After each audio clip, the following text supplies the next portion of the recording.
Sergio, ¿estás por decir Sí, algo? una Ah, consulta al margen, sí. por ahí nada que ver, ¿no? ¿Hay fecha para el seminario o la primera parte del seminario? ¿Ya está la fecha establecida? Sí, está. Vieron que todas las materias ustedes tienen este, el calendario. ¿Ustedes se dieron cuenta de eso? En todas las materias, ustedes entran, dice organización de la carrera, cuando entran al. Ah, pues está bien, por ahí no he prestado atención yo, entonces después me voy a No, fijar. no, no, no, no, no, pero te cuento, no hay problema, no hay No, no, problema. no, está bien, pensé que no figuraba, por eso no. Y ahí, Mirá, y 19 y ahí, 20 de julio y a ver, no 13 me y acuerdo de memoria, pero ya te 14 digo. de diciembre. 20 de Pero no sé si julio, 19 y 20 dice, pero no sé si son las fechas justo, porque dice inicio y final, ¿no? No sé si son las que Claro, son es las... 19 y 20 de julio, es la hora de julio. Y la de Ah, diciembre es 13 y 14 de de 13 y diciembre. 14. Mm. ¿Sí? Y el docente es Amestoy. Es viernes y sábado, sí. Correcto. Ahí me estaba fijando. ¿Sí? Ese archivo que se subió es un archivo que cualquier modificación se va haciendo y es un archivo dinámico, lo que decimos nosotros. Es decir, como lo tenemos en un drive, ahí tenemos las fechas, digamos, para ustedes. Y quisimos, tenemos que armar tres drive, pero ustedes pueden ver ahí también lo que pasa en primer año y en segundo año, digamos, la fecha, ¿no? Lo cual no es en sí mismo un problema, pero porque hay estudiantes que tienen materia de primer año y materia de segundo o tercero, por ejemplo, Daniel Campos, que creo que tuvo una materia con ustedes. Este, y, mm, es- y bueno, ese seminario creo que este, eh, conociéndolo a estoy les va a dar para buenas cantidades de lectura. Ujú. Así que prepárense para leer. Estoy el mismo de la bibliografía, el mismo de acá. Ah, Y el mío de biografía de Pablo Oviedo, puede ser, de una materia de De, emisión de historias, sí. y de historia, sí, sí, sí, sí, el mismo, ese mismo. Así que ¿ya? a él le gusta leer, le gusta escribir y le gusta dar para leer. Bien, así que bueno, sí, sí, lo van a tener, lo van a tener. Bien, comenzamos entonces. Hoy tenemos un tema eh, complejo que tiene que ver con el tema del acompañamiento en situaciones de violencia, ¿no? Eh, Entendiendo que la violencia es el uso intencional o no de la fuerza física u otras, este, con el fin de lograr algún tipo de abuso para dominar a la otra persona, sea en forma consciente o inconsciente, sea en forma personal, grupal, institucional, gubernamental, social, civil, digamos. Es decir, el espectro de la violencia no es solamente de manera personales, sino que se dan en las distintas dimensiones sociales e institucionales que hemos creado en la cultura y se da siempre con el mismo objetivo, someter al otro, a la otra o a los demás. ¿Sí? Em, y entonces, cuando uno trabaja el tema de la violencia, una pregunta que uno se puede hacer, bueno, ¿de dónde surge la violencia? Y puede ser una pregunta que tiene muchas respuestas y y algunas de estas respuestas pueden ser maneras de buscar el poder porque se siente impotente, ¿sí? Poder, impotencia, ¿sí? Es como que la manera de lograr poder desde la impotencia, a veces someter para lograr el objetivo que uno quiere eh, con el otro, en toda esta dimensión de otro, otra, o, o sociedad, o grupo, o demás. Y también esta, esta, esta impotencia generan grados de frustración, ¿sí? Y, y una manera de sacar afuera la frustración es a través de la agresividad. Entonces, una vertiente, no es todas las vertientes, pero una vertiente de por qué se gesta la violencia tiene que ver con la impotencia y con la frustración. Otra tienen que ver con la ansiedad de poder y de dominio. Y, y la tercera puede llegar a ser por una cuestión de miedo o una cuestión defensiva. Sí, estas son tres vertientes que cuando uno empieza a hacer análisis de violencia, puede encontrar que algunas de estas fuentes dieron origen a esa violencia o la combinación de estas fuentes dieron origen a esa violencia. Lo que tiene que ver con la impotencia y frustración, lo que tiene que ver con la cuestión de dominio y poder y lo que tiene que ver con las cuestiones defensivas o de miedo. Las cuestiones defensivas o miedos es lo más parecido al rubro animal, digamos, ¿no? Un animal cuando tiene miedo, normalmente su primera reacción antes de dejarse someter es atacar o ponerse en una situación de ataque, digamos, ¿no? No necesariamente un animal ataca porque es agresivo y uno dirá, bueno, ¿por qué es agresivo?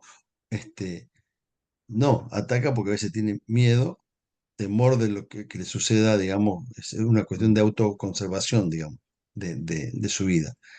Puede también atacar y eso sería otra cuestión, por una cuestión de necesidad vital, o sea, por hambre, ¿sí? Estaba por decir, es interesante que nuestro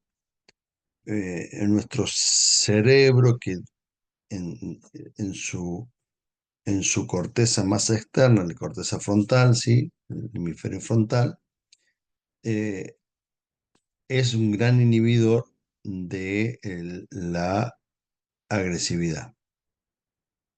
Y paréntesis, pero para que se comprenda, esta droga que es el Paco, que en realidad es el resabio de la cocaína, que es una sustancia que es totalmente enajenante de la vida humana y que quienes consumen Paco en forma continua tienen una vida de pocos meses, un año, ¿sí? En el mejor de los casos, porque es de una destrucción absoluta, donde ataca y donde come en el cerebro el Paco, es justamente el hemisferio frontal. Lo que hace que esa persona tenga cero inhibición para el ataque y para sentirse intimidado frente a lo que pase con el otro. Por lo tanto, si una persona que es habitualmente consumidor de esta droga Paco, que le fue, digamos, destruyendo su cerebro, su hemisferio, su parte frontal, digamos, eh, cualquier situación lo pone en un estado de alerta y agresividad mayúsculo. Recomendaba, me acuerdo una vez que tuvimos una charla, recomendaba a quienes trabajaban con estas personas que ni siquiera conviene mirarlo a los ojos, porque mirarlo a los ojos lo sienten como una intimidación y por lo tanto rápidamente salen a una defensiva de ataque. Digo, el tema de la violencia no es una cuestión nueva, lamentablemente, es más humana de lo que uno cree, lamentablemente, está más instalada y más naturalizada en nuestra cultura, mucho más de lo que podemos soportar como sociedad y como persona. Se la ha justificado de distintas maneras en el paso de los años y de los siglos, sea una cuestión doméstica, sea una cuestión eclesial, sea una cuestión institucional, sea una cuestión social, sea una cuestión nacional, ¿sí? Se le ha justificado. En las últimas décadas, se ha tomado conciencia de algunos de los grados eh, de que hay ciertas violencias que no pueden dar lugar a la convivencia sana humana. Pero esto es de pocas décadas, no tiene ni un siglo este tipo de consideración social, de consideración dentro de las normativas y de las leyes, de consideración dentro de los marcos de salud integral, de consideración frente a las cuestiones jurídicas. Es decir, todo lo que estamos hablando con respecto al tema de la violencia, las mayores producciones frente a encauzar de la mejor manera y buscar grados saludables en lo que implica esto y poner vallas de seguridad legales, psicológicas o ambientales para el cuidado de aquellos que son víctimas de la violencia, es toda una creación de la cultura nueva. ¿Me voy explicando en esto? Digamos, estamos conversando de algo que tiene miles de años y que los últimos 50 años, si quieren, de la década de la creación del Organismo de Derechos Humanos, ¿sí? De la ONU en adelante, Naciones Unidas en adelante, de 1948 en adelante, es como que algo de todo esto empezó a tener por lo menos seco en la sociedad, y diría que después de la década del 90 algo de todo esto empezó a tener eco dentro de lo que es el espacio doméstico, el espacio privado. Hay distintos tipos de violencias. La física, que es una de las que quizás primero uno podía visualizar y señalar, que tiene que ver con todo lo que tiene que ver con el maltrato sobre el cuerpo, especialmente cuando alguien somete a otro en el cuerpo, que lo que más se ha visibilizado tiene que ver con el maltrato del hombre sobre la mujer, pero también el maltrato de los padres, madre y padre, sobre los hijos. Era validado todo el castigo físico sobre los hijos. O sea, los padres tenían derecho, especialmente cuando los niños y niñas no eran sujetos de derecho, tenían derecho de castigar a sus hijos aún físicamente. Y que absolutamente nadie podía hacer nada. Y no se podía meter ni intrometer en esa situación de la vida privada. Porque el padre tenía la autoridad, esta autoridad que se entendía como un poder de dominio sobre el otro, de sometimiento y hasta la sumisión del otro, de la otra, con los efectos que eso sean necesarios para dominar su carácter. Ya vamos a ir allí, pero inclusive esto estaba validado desde espacios no solamente civiles, sino también validado desde espacios religiosos. Es decir, no era solamente una cultura social que sostenía este tipo de autoridad de los padres sobre los hijos, sino que también desde la cultura religiosa se instruía que esta era hasta una muy buena enseñanza. Sostenido en 2 o 3 textos, ¿sí? Exactamente. Sostenido, sí, en algunos pequeños textos de proverbio, justamente, Raúl, sostenidos, que sería muy interesante. Un pastor uruguayo, el pastor uruguayo, Raúl Sosa, trabajó sobre estos textos de proverbio en una oportunidad, y él lo que decía es, hay, creo que eran, no me acuerdo si 3 o 4 o 5 textos que son muy enfáticos en proverbios sobre el castigo físico.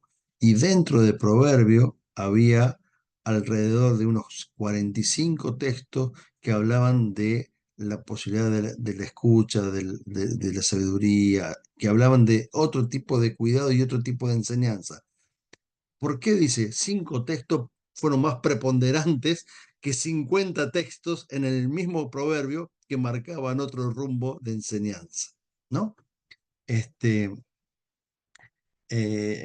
Digamos, ustedes ya han hecho hermenéutica, ya han hecho exégesis, y claramente, según cómo hacemos las lecturas del texto, recalcamos algo que tiene que ver más con nuestros preconceptos que lo que el texto o lo que la Biblia o lo que ese libro realmente está queriendo eh, enseñarnos, decirnos, expresar, digamos, de la voluntad de Dios. Por lo tanto, digo, uno de los tipos de violencia que todavía en ciertas sociedades se aprueba y que todavía en nuestras sociedades, ¿sí? Sigue sucediendo, es el tema de la violencia física, y que de alguna manera se justifica.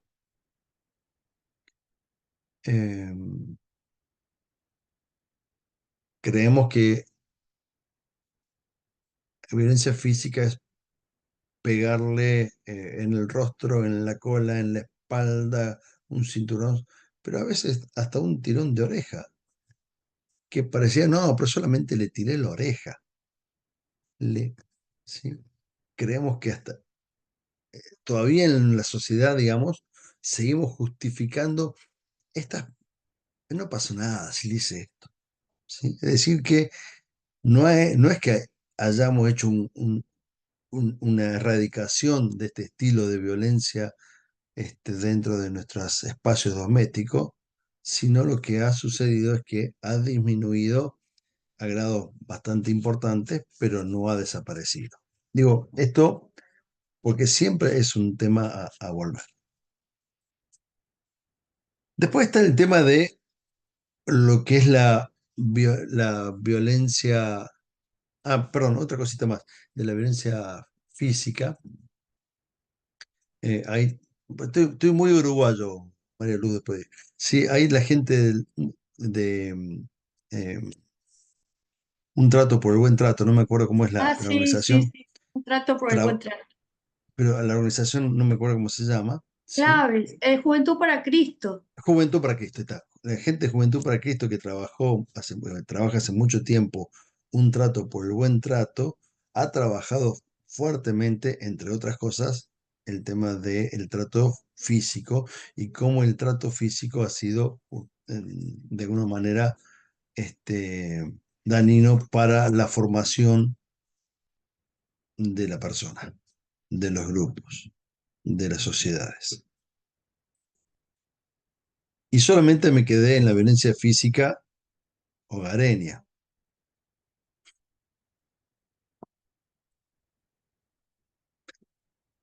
Estamos lamentablemente muchas veces conexión con la ternura como una contracara, ¿no?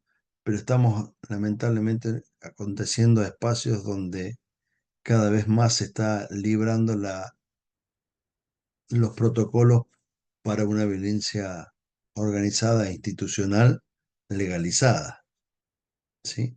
exactamente, legalizado, ¿sí?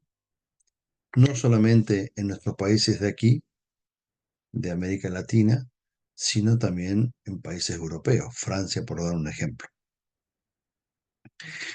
Otra de las marcas de la violencia tiene que ver con los tipos de violencia, tiene que ver con la violencia psicológica, que es más sutil que la física, pero termina siendo tan dañina o peor que la física, ¿sí? Porque deja huellas en lugares donde no se ve. La física a veces deja huellas de ese maltrato visibles.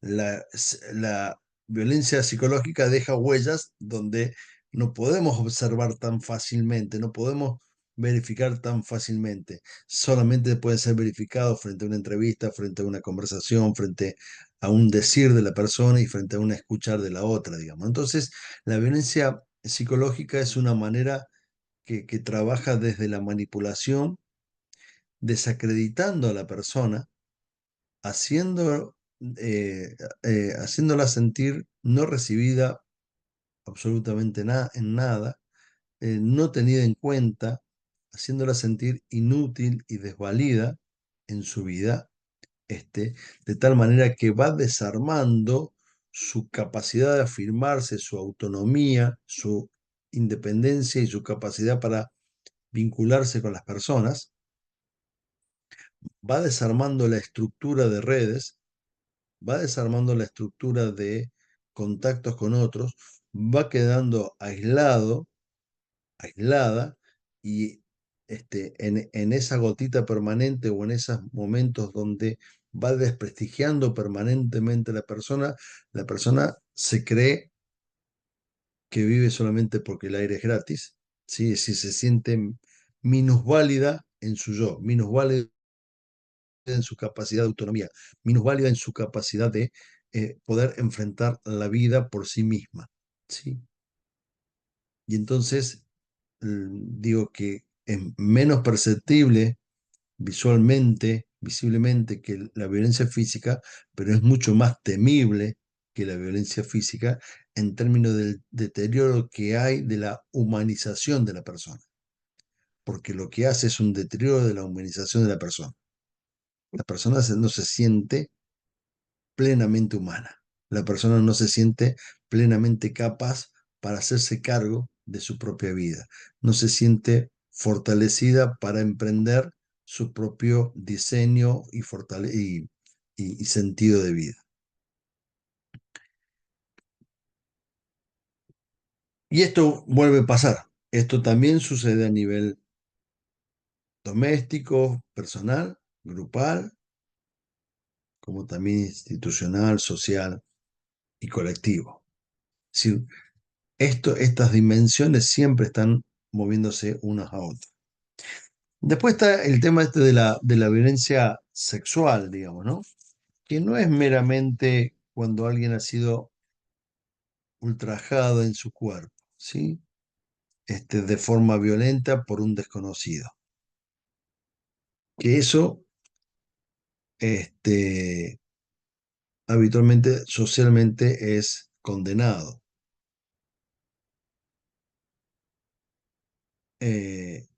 Digo habitualmente porque hubo un tiempo que se decía, que se creía y había como un imaginario colectivo, ¿sí? Que cuando una mujer era violada por alguien desconocido, dice, y algo habrá hecho, ¿sí?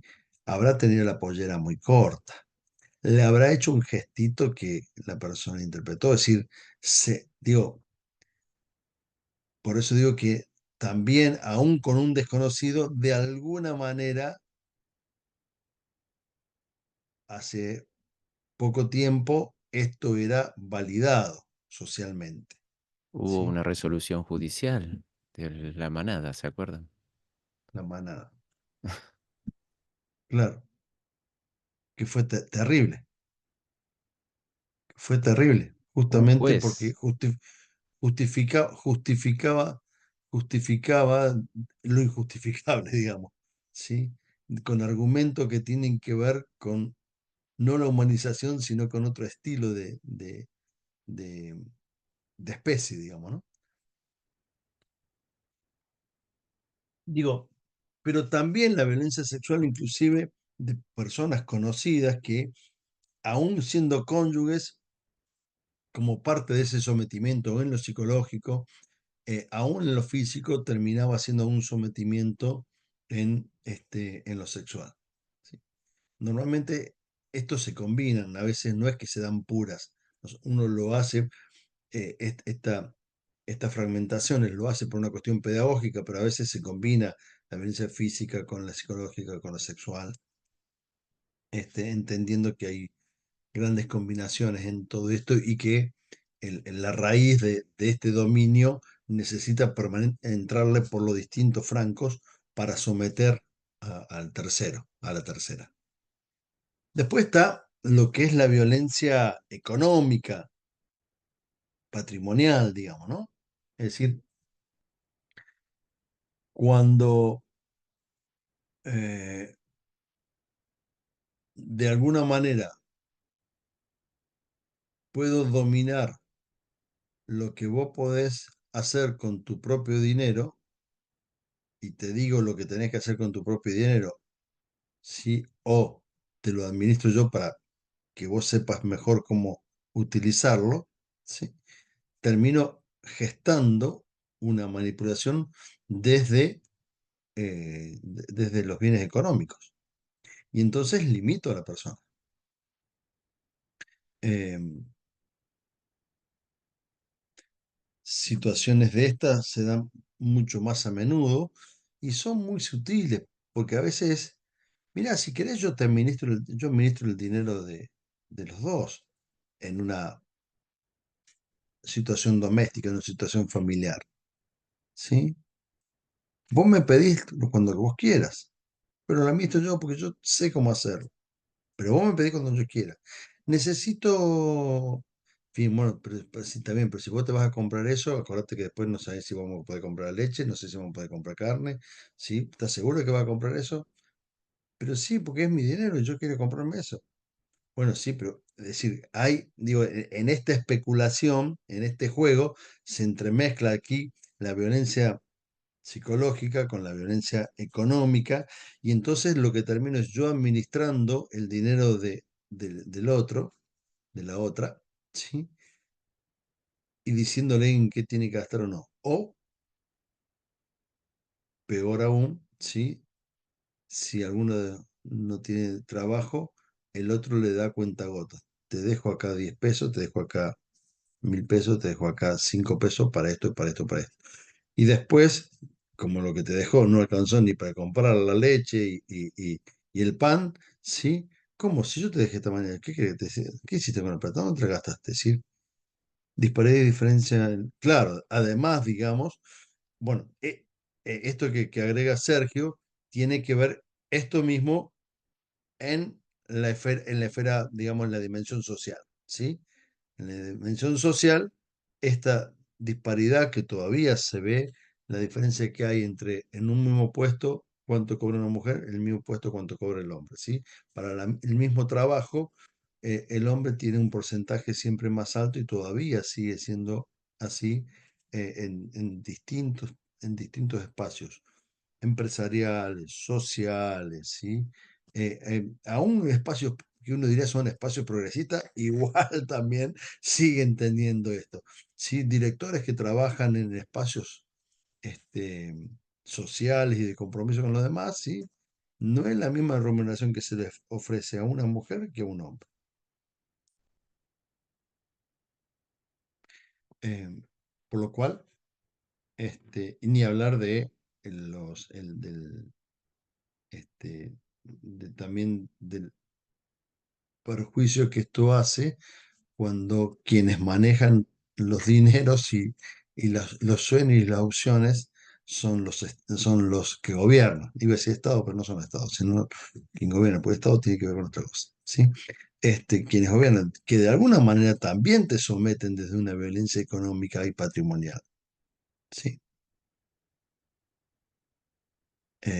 Diciéndote en qué tenés que gastar y cuándo tenés que gastar.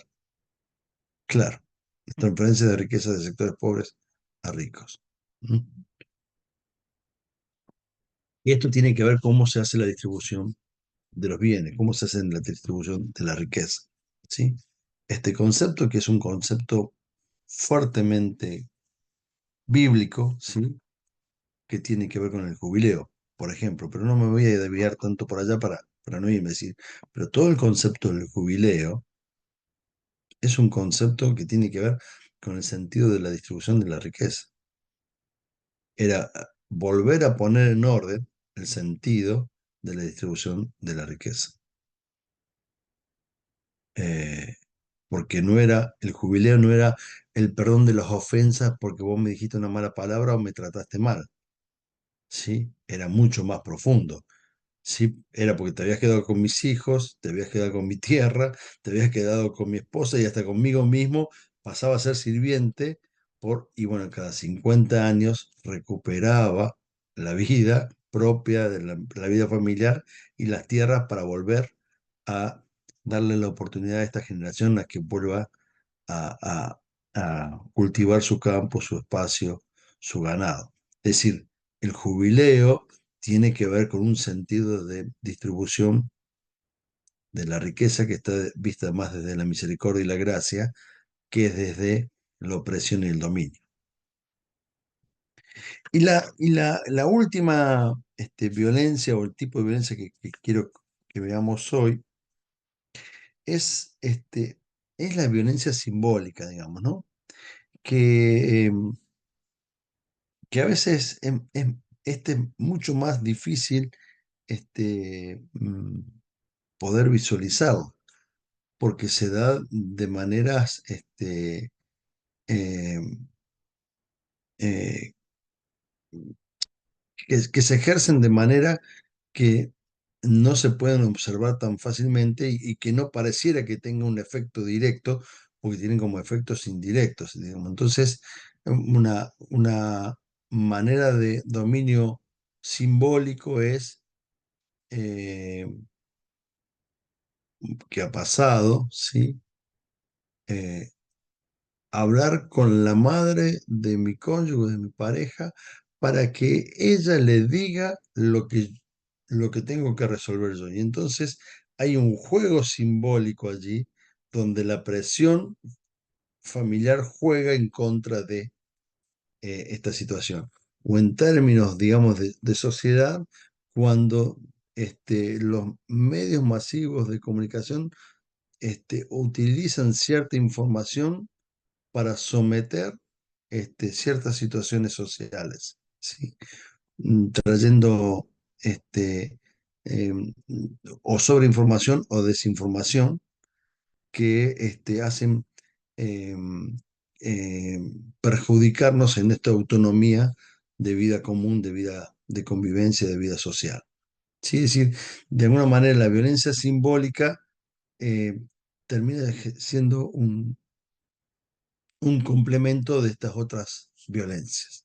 Y esto se puede dar en distintos lados, como vengo insistiendo, en la parte familiar, en lo doméstico, en lo institucional, y ya me voy a meter un poquito más allí, en lo laboral, ¿sí? En lo laboral, eh,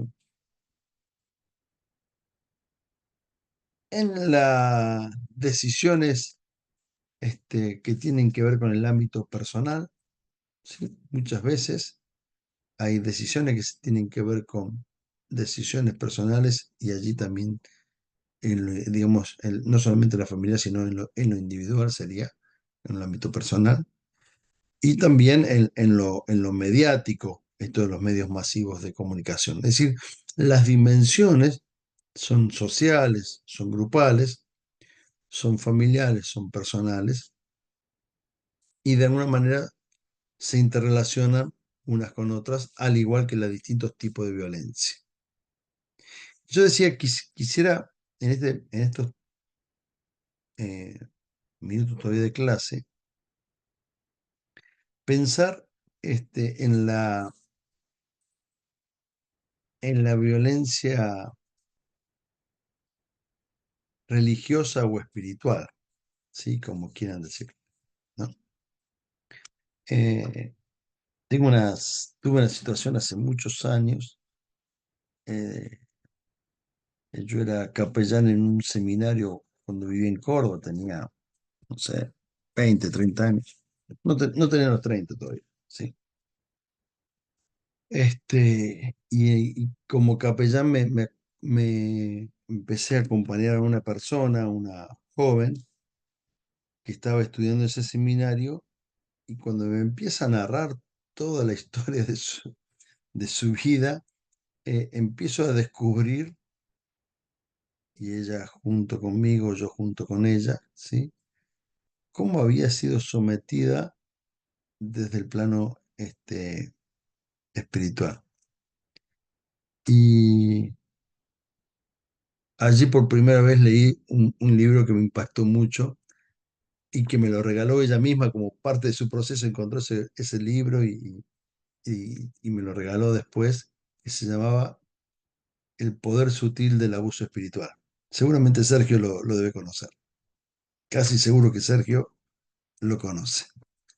Eh, Estamos hablando de un libro de la década del 90 que para mí fue altamente... ¿Cómo estás, querido? Hola, perdón por la demora, pero acabo de terminar el examen de libros proféticos. O sea que, Hola, qué bueno, Ángel. Bien, Abrazo. muy bueno, Todo qué bien. bueno.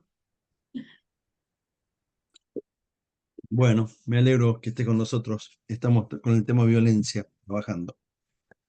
Este, no tratando de no ejercerla y tratando de reflexionarla solamente. eso es lo mejor, mejor así. Este, y, y decía, eh, y quería meterme, digamos, en este tema ahora de la violencia religiosa, espiritual, que está vinculada al institucional, pero que tiene una carga extra por ser esta violencia que se ejerce en nombre de, ¿sí? En nombre de Dios, ¿no? En nombre de una autoridad divina. Y tiene que ver también con el maltrato. eh, claro, eh, exactamente. Tiene que ver con el maltrato eh, de alguien que tiene algún tipo de autoridad espiritual o religiosa, para que se entienda a la autoridad que me refiero, ¿sí? Algún tipo de autoridad religiosa, y que a partir de esa autoridad religiosa que tiene, se creen en el poder de dominar las decisiones y acciones de las otras personas. Tal es así que trata de convertirlos en meros siervos de su situación. De esto seguramente ustedes conocen muchas situaciones, muchas que han sido eh, han salido por los medios de comunicación y que han sido terribles, que han generado espanto, pero hay mucho más de lo que uno cree metido dentro de nuestras propias congregaciones e iglesias aún en este tiempo, ¿sí? No es un problema de la antigüedad, es un problema de este tiempo presente aún, donde se trabaja mucho sobre el tema de la violencia, pero que desde ese espacio de poder, de autoridad religiosa, prefiero decir autoridad religiosa que espiritual por una cuestión de darle valor a la palabra espiritual, y quizás en mi caso menos valor a la palabra. Tan claro Jesús sí, claro, bueno, Jesús, ya vamos a llegar al Nuevo Testamento, como cuando se enfrenta allí a los que tienen este tipo de autoridad religiosa, que entiendo que por ahí algo de esto estabas expresando, Raúl, en el chat. Em, me preocupa, Raúl, porque no te veo escribir, y digo, esto que puede llegar a servir para tus compañeros, no lo está escribiendo. Nada, nada, es una chance. No te escuché. Sí, lo estás escribiendo. Perdón. Fantástico, fantástico. Bien, decía entonces este tema de. Y que en realidad lo que termina es sometiendo a la persona para que no tenga su propio crecimiento, ni emocional, ni espiritual, ni como persona, y desarrollándose en su vida cristiana de la mejor manera, en su vida de fe de la mejor manera, porque todo lo que hace tiene que pedir el consejo y la autorización a quien ejerce ese poder de autoridad religiosa. Hasta el día de hoy hay iglesias que cuando una pareja se pone novio, antes de ponerse novio, lo primero que se tiene que comunicar es al pastor. ¿Sí? Y ahí no digo pastora porque en ese lugar no hay pastora, hay pastor nomás. ¿Sí? Y esto sigue pasando en el día de hoy. ¿Sí? Eh, hasta el día de hoy sigue pasando que hay espacios donde, espacios religiosos de fe cristiana, ¿sí? Que cuando uno tiene que tomar grandes decisiones, por ejemplo, pues, la compra de una casa, la compra de un vehículo, la formación de una sociedad para un emprendimiento laboral, económico, tiene que ir a pedirle el consejo y la autorización al pastor. ¿Sí? Claramente, esto es haber dominado tanto a las personas que le impedimos su propia capacidad de decisión. No tienen, las personas que están sometidas a estas situaciones de violencia, ¿sí? No tienen fortaleza interna, autonomía, decíamos anteriormente, para tomar decisiones y moverse conforme a los criterios que ellos hayan elaborado y creen que es lo mejor. Depende de sus valores éticos y en este caso desde la fe, diríamos, desde los valores del Evangelio. Pero pierden esa fuerza producto de haber sido em, tomado como desválido para eso y que cualquier de este tipo de decisión necesariamente debe pasar por un discernimiento que solamente aquel que tiene autoridad religiosa puede ofrecerle y puede dar. A veces tan burdo como esto que acabo de decir y que sigue existiendo en tiempos contemporáneos, o a veces mucho más sutil, pero no por eso menos peligroso. ¿Sí?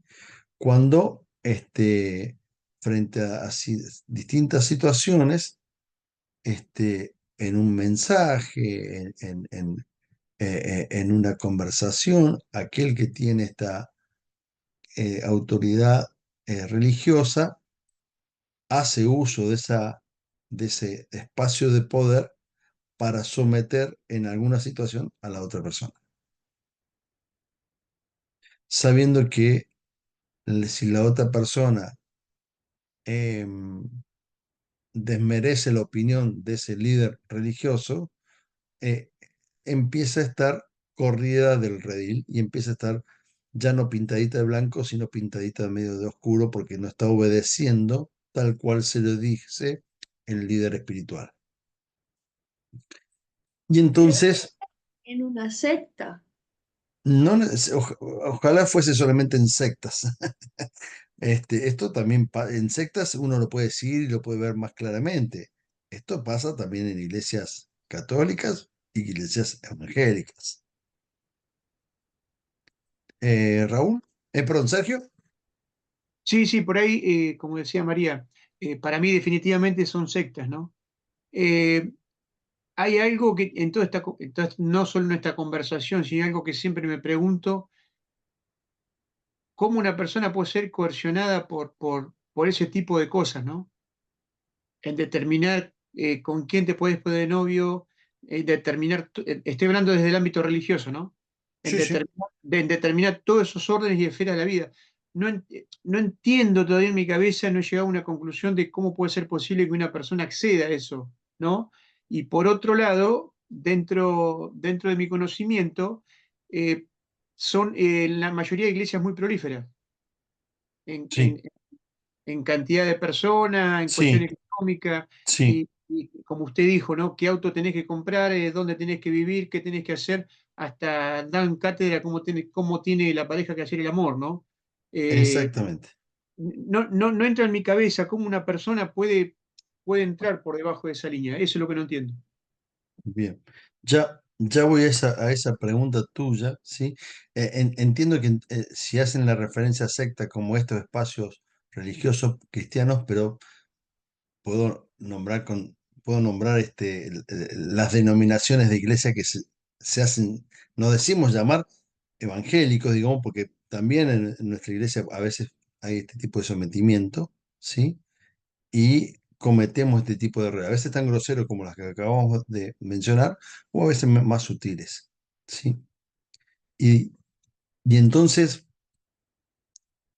una manera que se hace de dominar, y ya dame un poquitito más, amplío un poquito este concepto y voy de vuelta a lo que a lo que vos preguntabas, Sergio, ¿sí? Una manera que se tiene de dominar tiene que ver con lo que llamamos el legalismo, ¿sí? ¿Qué es el legalismo? ¿Sí? La interpretación de la ley para someter al otro, no para normalizar la convivencia, porque la ley, ¿cuál es la función de la ley? Normalizar la convivencia, de tal manera que todos puedan este, tener acceso a los derechos y a una vida lo más saludable posible. Si uno piensa en el Levítico, por ejemplo, el mismo Dios cuando pone leyes, ¿sí? El sentido, había muchos sentidos sanitarios para ese momento y, y muchas leyes tenían que ver, hay que entenderla en el contexto, en la historia y todo eso, pero tenían que ver con la función de forjar, no formar, sino forjar una sociedad, un pueblo que no estaba acostumbrado a vivir como pueblo, estaba acostumbrado a vivir como esclavo, que no es lo mismo, pueblo y esclavo no es lo mismo, ¿sí? Y como estaba acostumbrado a vivir como esclavo, no tenía esta sapiencia de saberse cómo convivir unos con otros. Las leyes, las normas, ¿sí? Que vemos en el Antiguo Testamento, lo que hace es ayudar a ordenar a ese pueblo en un cuidado mutuo, porque inclusive esas normativas no solamente establecían normas de cuidado de unos con otros y para sí mismos, sino también especialmente para los más débiles o los más vulnerables. Lo que solemos mencionar, la viuda, el huérfano, el extranjero, el pobre, ¿sí? Las cuatro categorías, ¿sí? De mayor eh, em, debilidad, digamos, o vulnerabilidad dentro del cuidado que se tenía que tener. Estaban también los que tenían enfermedades, ¿sí? Que en ese momento era más considerada una enfermedad vinculado a veces al pecado, pero que también la ley de sacarlo afuera del espacio común tenía que ver con un sentido sanitario, pues si convivía era fácilmente contagiable, pero y por lo tanto no podía volver a convivir hasta que estuviera sano. Si bien uno le puede parecer cruel, en ese momento era para conservar a, a- a la población que estaba sana, que no es poca cosa sabiendo que no había otros elementos para este tipo de cuidado. Digo, por eso hay que tener ciertas leyes del Antiguo Testamento en su contexto, digamos, ¿no? Hoy nos parecería una brutalidad, en ese momento se armaba una epidemia de nada, sino se hacía una epidemia fácilmente. Entonces, el legalismo es la exacerbación del sentido de la norma y de la ley, donde se utiliza no tanto para el cuidado propio y cuidado mutuo y la convivencia de una nación o de un pueblo, sino que el legalismo lo que trata es de someter a instancias eh, que no puede superar el otro. Entonces permanentemente está por debajo, siendo lacerado por leyes que no logra cumplir. Y ahí me voy a lo que decía Raúl anteriormente, ¿sí? Jesús combatió fuertemente el sentido del legalismo, no la ley, ¿sí? Exactamente, no la ley. Jesús dijo, no vengo a abolir la ley, pero sí venía a abolir el sentido del legalismo. Ustedes que ponen cargas más pesadas de las que pueden llevar, ¿sí?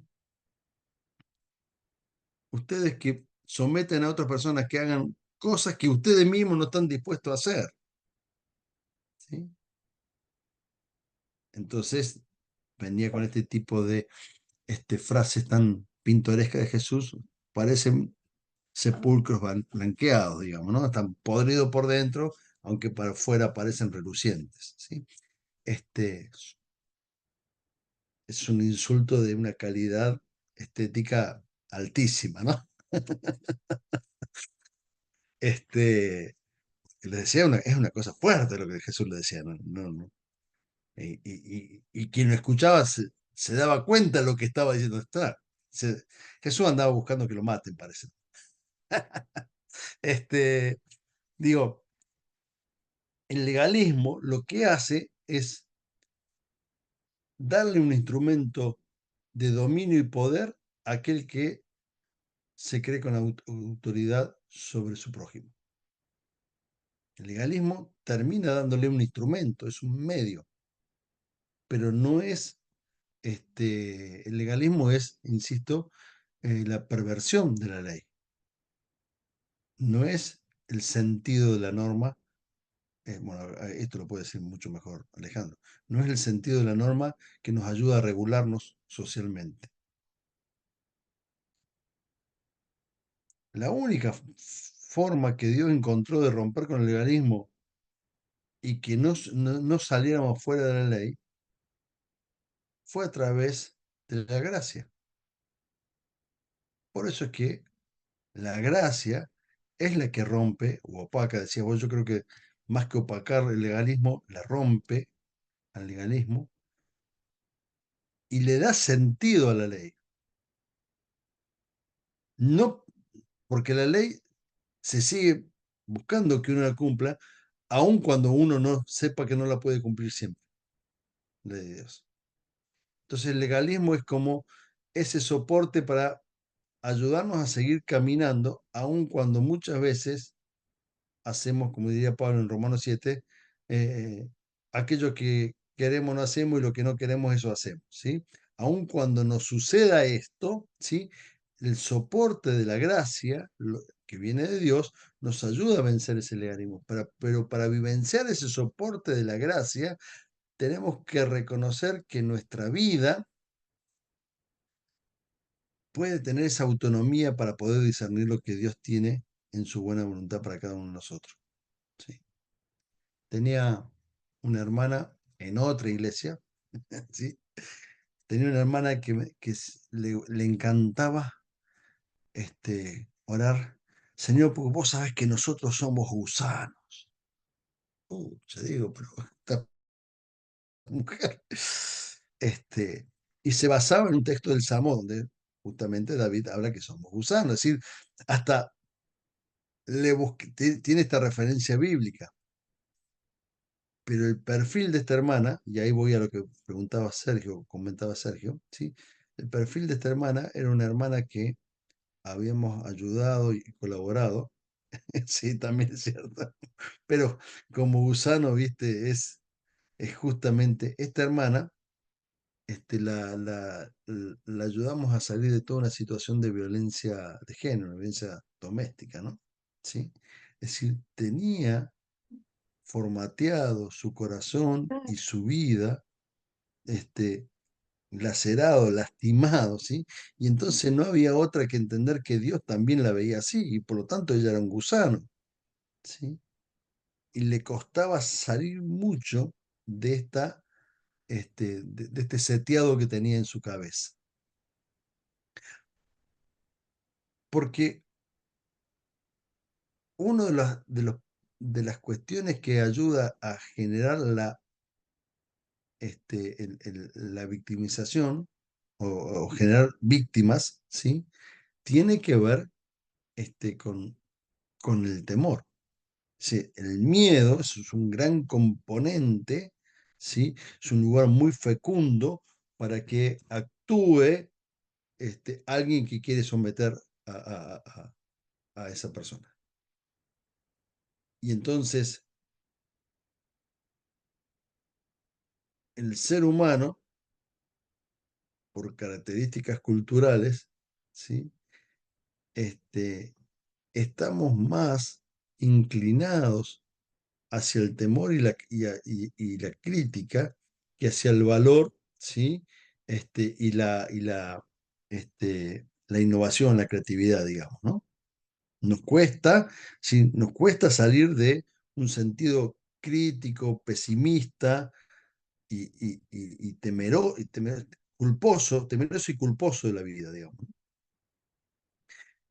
Allí hace mella muchos espacios religiosos que utilizan la culpa y el temor y estos sentidos de inferioridad para someter a las personas.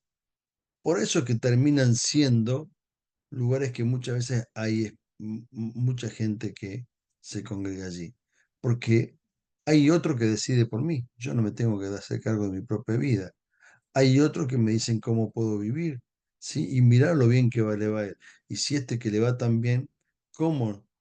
Y me dice lo que tengo que hacer, ¿cómo no lo voy a hacer? El problema es que le va bien a él solo, y al resto no, ¿sí? En todos los sentidos de la palabra, ir bien, digamos, ¿no? Económicamente, lo ven mm, mm, como gran estrella, como estelar, ¿sí? En todas las dimensiones de su vida, y entonces como que intentan copiarlo, y se someten cuando hay alguien que además les recuerda de su culpa y les recuerda de sus temores y les recuerda de sus flaquezas y de sus debilidades.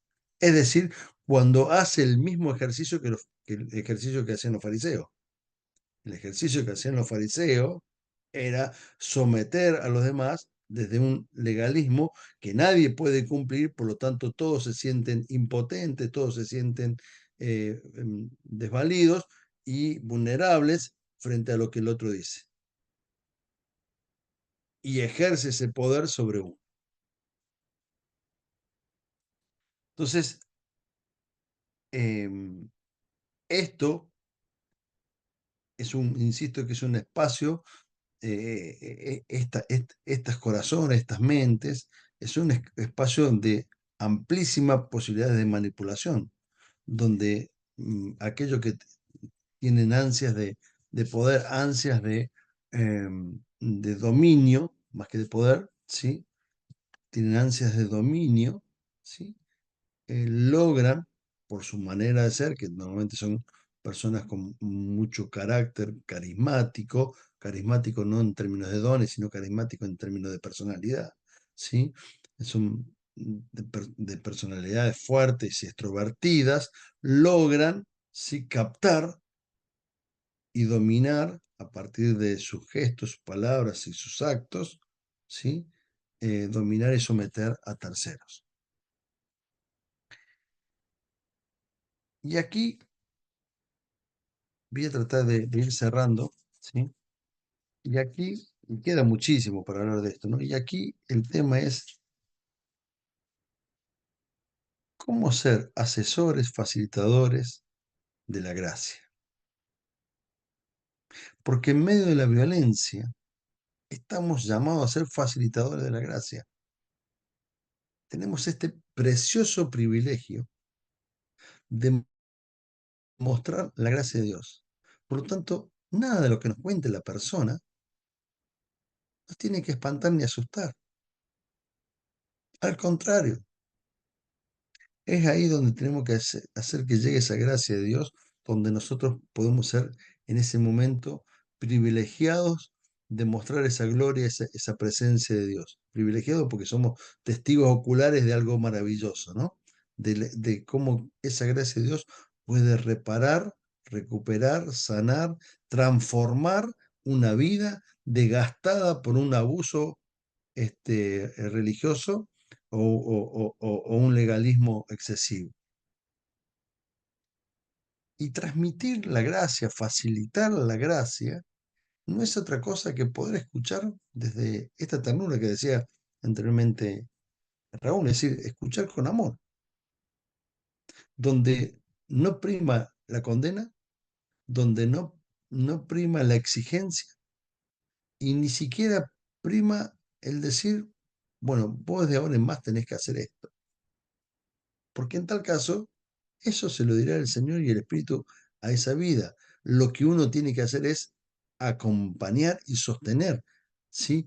Uno puede decir, no, pero el Señor le dijo, no peque más, vete, pero no peque más, ve que le dijo algo. Sí, sí, pero fue el Señor.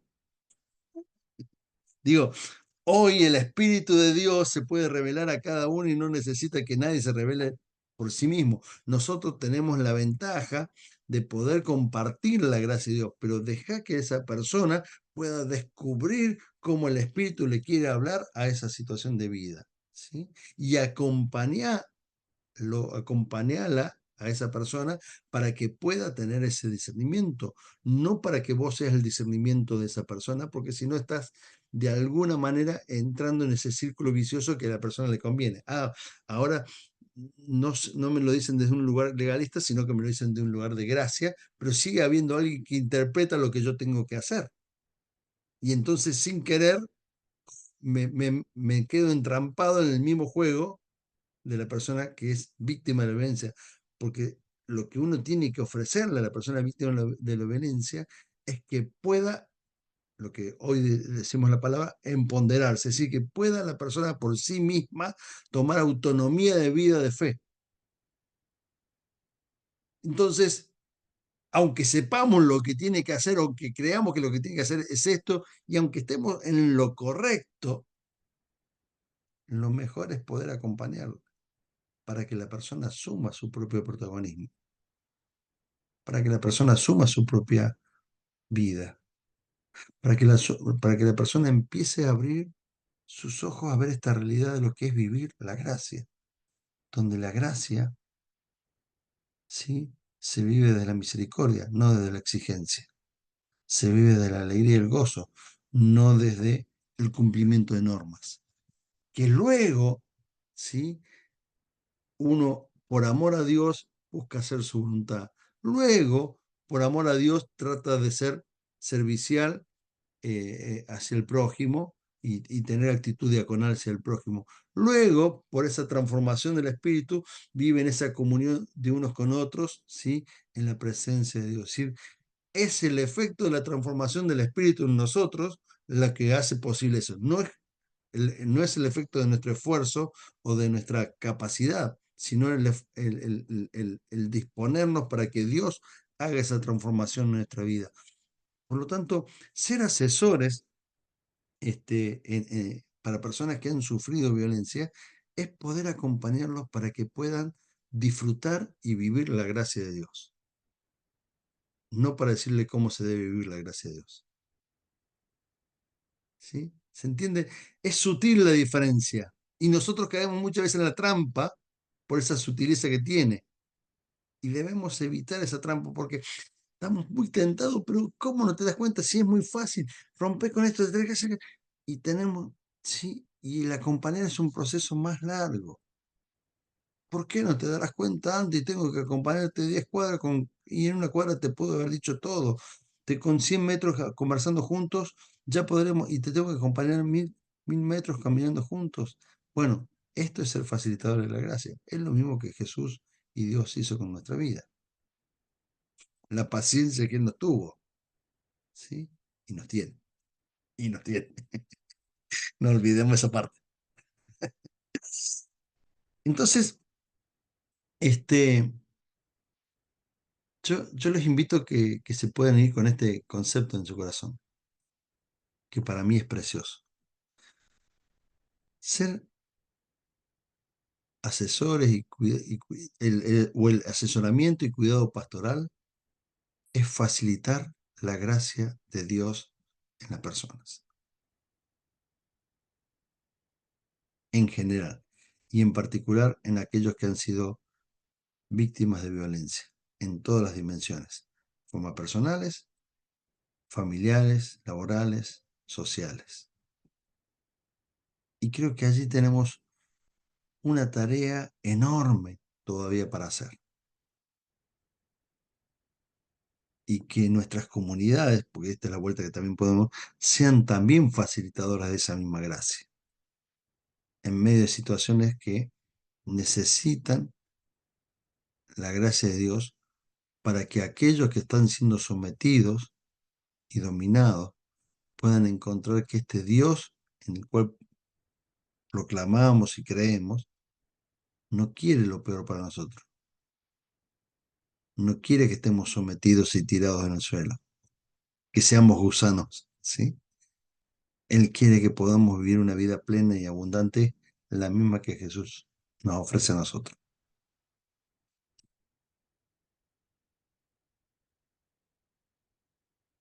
En los desafíos que me decía María Luz, decía que estaba bueno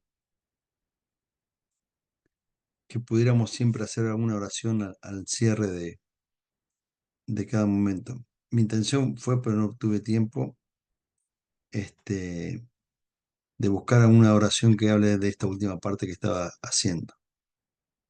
Pero entonces la oración conversacional muy pequeña que hago es justamente esto, que podamos ser personas que facilitan la gracia de Dios en vidas que están sometidas en el poder y dominio de personas que solamente buscan su propio bien y no el bien de los demás. Como siempre, muchas gracias por su atención y por su generosidad en compartir este tiempo.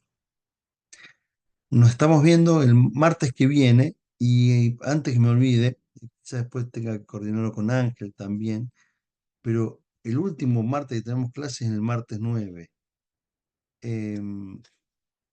Después veamos si hacemos ese mismo martes la clase o si es incómodo porque es feriado, 9 de julio. Incómodo porque es feriado acá en Argentina, ¿sí? La modificamos. Pero si la modificamos deberíamos modificarla para esa misma semana porque si no después no voy a poder. Cariño grande, muchas bendiciones. Lo terminamos de resolver el martes que viene en la última clase. Dale, perfecto. Nos vemos. Gracias. Abrazo. Bendiciones. Abrazo a Chao. todos. Chao. Nos vemos. Hasta mañana. No, hasta el viernes. No, hasta mañana.